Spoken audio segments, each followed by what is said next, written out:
Today, yet another global leader was left awestruck by Prime Minister Narendra Modi's popularity. This at the event for which the Australian Prime Minister Anthony Albanese said in Japan that he had been unable to accommodate requests despite the stadium having a capacity of 20,000. As the Indian diaspora poured in for the grand event in Sydney, an amazed Albanese compared Prime Minister Modi's popularity to that of legendary rock star Bruce Springsteen, who is also known by the fans as the boss. It is a huge pleasure to welcome Prime Minister Modi to Australia. I have to say that the warmth and the energy here tonight is absolutely second to none.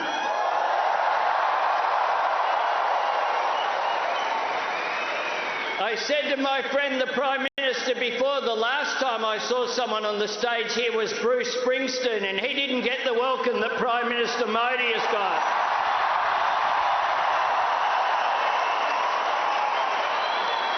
Prime Minister Modi is the boss. And amidst this rapturous welcome at the rally in one of Sydney's biggest sporting arenas, the Prime Minister also spoke at length of India's ties with Australia and what keeps the two together, its achievements, as it is on course to become a development nation in 25 years. आज IMF Bharat को global economy का bright spot मानता है। World bank का विश्वास है कि global headwinds को अगर कोई चुनौती दे रहा है तो वो भारत है।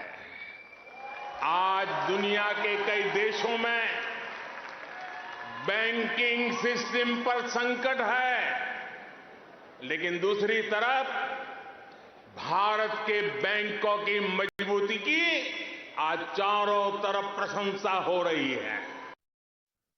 भारत अपने हितों को सबके हितों से जोड़कर देखता है।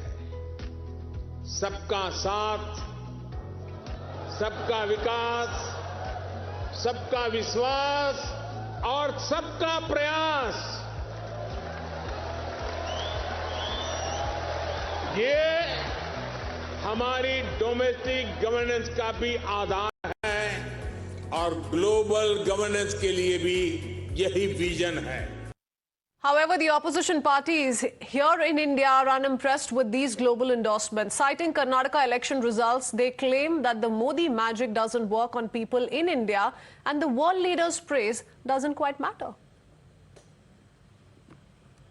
हमारा आज भी प्रश्न एक ही है कि भारत के महामहिम राष्ट्रपति जो एक हम्बल बैकग्राउंड से उठ के यहाँ तक पहुँची, आप उनका अपमान क्यों कर रहे हो? क्यों अपमान करते हो आप? इसलिए कर रहे हो कि वो एक हम्बल बैकग्राउंड से निकल के आई महिला, इसलिए कर रहे हो?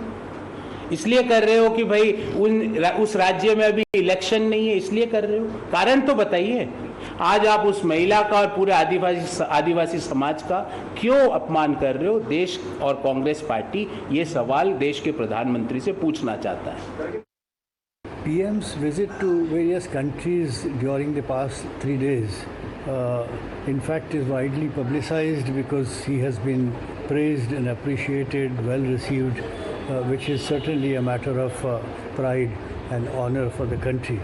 But only question that arises is that if he has been appreciated so much abroad, how is it that just last week he has been summarily rejected by the local people in the state of Karnataka? Well, after the interaction that the Prime Minister had with President Joe Biden on the sidelines of G7, remember the BJP went on to hail the Prime Minister as a true rock star. The BJP calling this once again an acknowledgement of Prime Minister's Vishwa Guru status. आज विश्व के अंदर एक उभरता हुआ नेतृत्व आदरणीय नरेंद्र मोदी जी के रूप में विश्व को मिल रहा है। आज संसार के अंदर जल की समस्या हो, पर्यावरण की समस्या हो, बॉर्डर की समस्या हो, युद्ध की समस्या हो, सबको लगता है मोदी जी उसका हल निकल पाएंगे कि मोदी जी ने जो नारा दिया है वसुधैव कुटुंबकम, वन फैमिली वन फ्यूचर, ये नारा है, इसमें सब इस लोग समाहित हो जाते हैं। इसलिए जो मोदी जी का स्वागत हो रहा है, ये हिंदुस्तान की जनता बहुत अपने आप को गदगद महसूस करती है। Let's quickly open this up. Neha Joshi, spokesperson of the BJP, along with political analyst Nikhil Jain. We also have Director India Foundation, retired Captain Alok Bansal, with us to put this picture overall in perspective. Given the kind of political reactions coming in India. But my first question is to Neha Joshi. Neha, reactions coming in from the opposition on expected lines that, these kind of endorsements coming in from global leaders one after the other don't quite mean anything as far as internal politics here in India is concerned. And remember, all of this today is being viewed from the lens of 2024 Lok Sabha elections. Thank you. Good evening. Thank you for having me. Now, first of all, 5 days, 3 countries. And the Prime Minister has not just interacted with politicians and diplomats. He's also met a lot of prominent businessmen, in order to attract investment in India. He's been meeting artists. He's meeting famous chefs. He started a new brand of cultural diplomacy, and the world is applauding it. We saw, how the Australian Prime Minister hailed him as the boss. I think all of India is so proud today. And like you said, the opposition's reactions are on very, very predictable lines. There's no real challenger to the popularity of Prime Minister Modi. We saw every survey that comes out, the approval ratings are skyrocketing. He continues to enjoy the confidence and support of Indians, both in India and abroad.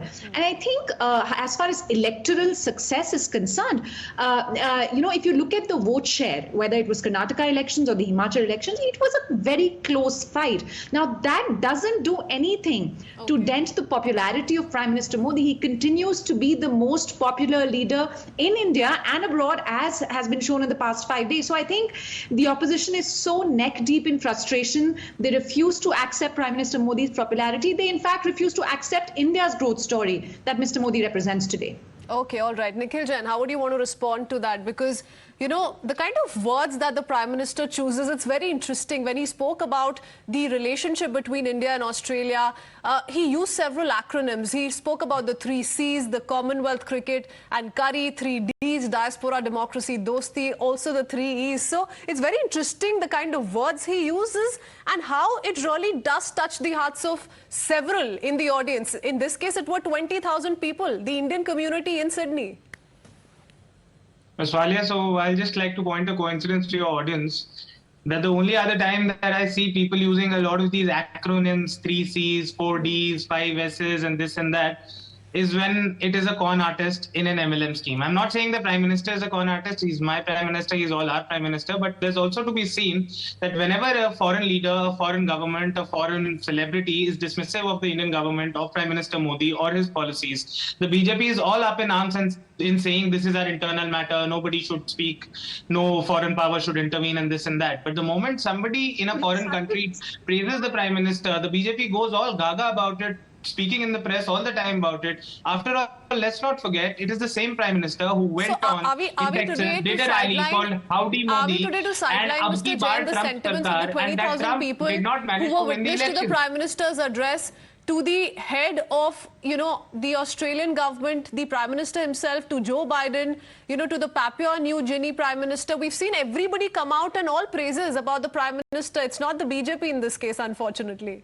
Yes, Ms. Walia, but that's how international diplomacy works. See, I don't like to admit it, but the fact of the matter is that the world now knows that India has a Prime Minister who is an extreme order of a narcissistic, megalomaniac person, and everybody likes to massage his ego, give him a nice time, sing praises to him, and then benefit at the cost of Indian taxpayers and Indian citizens. But that argument, Mr. Jain, is not backed by facts. It's not quite backed by facts. That may be your perception, that may be anyone else's perception. And so the same goes for the BJP supporters, for the supporters of Prime Minister Narendra Modi as well. But it needs to be backed by facts. I want to quickly bring in a little balance to the debate and go across to Captain Bansal, because we've heard it from President Joe Biden itself as part of the 3-nation tour. Captain Bansal, he spoke of how the Prime Minister has made a significant impact on everything including what the country is doing in Quad. how he's made fundamental shift in climate change, how he's influenced in he has the influence in the Indo-Pacific as well. He said that you are making a difference. You are highlighting time and again that democracies do matter. Now, in your view, can there be a denial that Narendra Modi is a name that reverberates across the globe today? And how much of it do you think really can have an impact back in India? Nikhil Jain doesn't quite think so, but what is your thought, sir? You're on mute, Captain Bansal. If you could please unmute yourself. There is no doubt that today Prime Minister Modi vibes. In fact, he has a connect with the audience, international audience, especially with the diaspora, that is unparalleled. And he has drawn crowds in countries like Australia, where you actually are at times difficult to find human beings in cities. In fact, apart from Sydney, it is very difficult to find human beings on road in Australia. In that sort of a country, a stadium being full shows about his popularity. He's immensely popular. And this popularity stems from two factors. One is, of course, India has risen in last 10, 15 years. India has risen to unprecedented levels. So India is a powerful country. He is the Prime Minister of India. And second is his personal connect. The usage of diaspora diplomacy. I think no Prime Minister, no leader before him has tried this. In fact, he has connected. And he has taken India to a level where international community looks up to him. While you can say that President Biden saying something or Australian Prime Minister saying it's something natural which happens in international diplomacy. But what happened in Papua New Guinea is something unprecedented. Let me put it very clearly. Firstly, no Prime Minister ever went to Papua New Guinea, which is actually a very important part of the world, where South Pacific, where no Indian leader had actually ever considered visiting those areas and giving them importance. A leader going and touching his feet on the tarmac shows his reverence not only for Prime Minister Modi but also for Indian culture, because touching feet is not something which is actually in different cultures. So that shows, you have to grant it. Now, connecting it with domestic elections, to my mind, is unfair, because in India we have seen that the voter or the electorate is extremely intelligent. He votes for a different party in an assembly election, he votes for a different party in a parliamentary elections, and when it comes to any other local issue, he opts for a different country. You've seen Delhi is a very prime example. You have seen 2 assembly elections and you have seen 2 parliamentary elections. You have seen the results, which are absolutely contradictory. That shows that India's electorate is sensible. When it comes to local issues, it deals with local issues.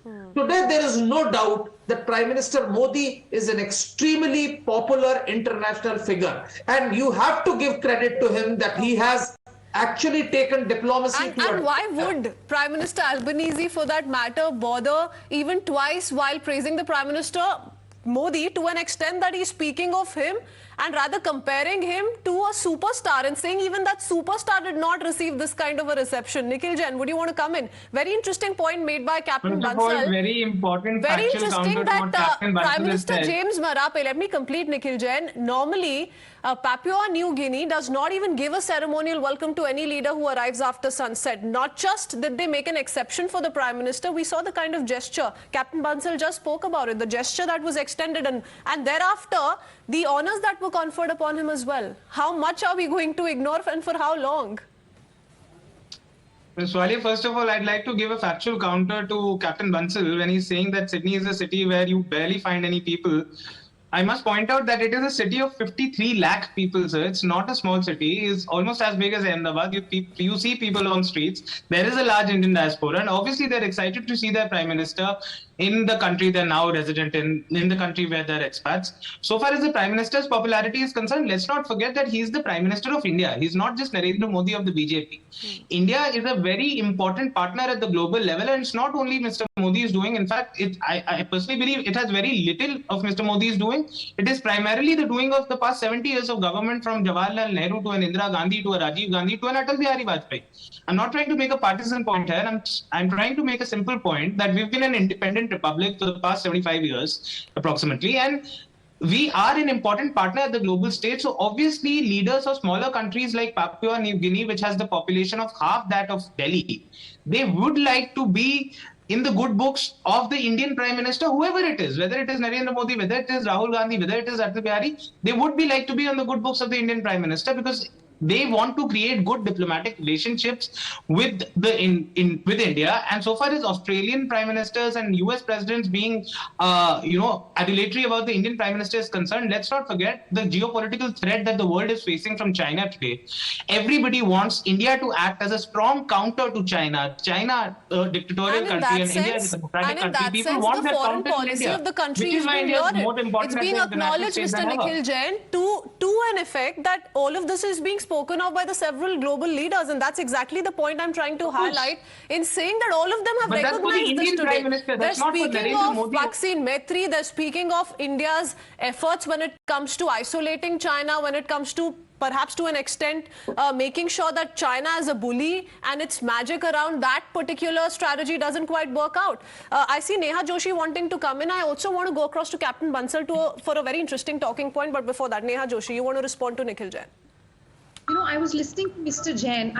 He's in such a difficult position today. He wants to say that the popularity has risen. He's the Indian Prime Minister. Yet, you know, in his heart, he wants to be critical of Prime Minister Narendra Modi. He has no solid argument which he can provide here. So, you know, I just feel sorry for him. It is so hard for the opposition leaders and the sympathizers to accept the fact that, you know, when India launched vaccine Maitri and provided essential vaccines when the world was reeling under the pandemic, you know, when Turkey experiences an earthquake, India sends some of its finest men to help a country which has actually allied with one of its adversaries. So, you know, these are all gestures that the world notices and applauds. And these are gestures that take a certain level of intellect, a certain level of, you know, intellectual diplomacy that no other prime minister has yet shown. So, you know, while he'd like to say it's 70 years, the past decade has actually changed the way India is viewed in terms of the world. So I think,